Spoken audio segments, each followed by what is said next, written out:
The next thing I'm going to explain to you is about numbers. It's mathematics and it's a bit complicated. We start with the easy part.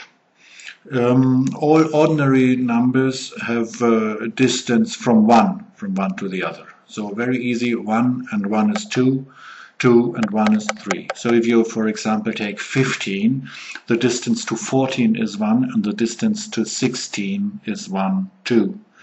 This is also correct for negative numbers. Minus 14 is just in a distance of 1 from minus 13, exactly as it is in distance of 1 from minus 16, just the other way around.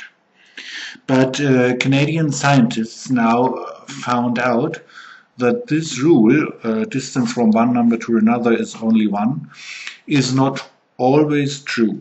In fact, if you go up the ladder of numbers very high, you will find out that very much on the top, if the numbers are very long, so about, for example, a number like 5,677 and blah, blah, blah, and so on, and 5,677 blah, blah, blah, and so on, and 4 are not exactly the distance 1.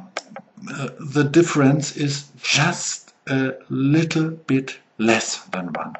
You hardly can measure it, but we found out with an electronic microscope where we watched all the distances about the very high range numbers, that the distance between those numbers is going a bit smaller than only 1.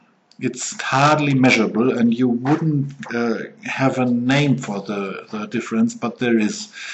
And we suppose that this is due to the fact that those really big numbers are very heavy, and as one number is lying on the other, they are pressing down. And so the biggest number, very up on the not quite so big number, is pressing it down just a little bit.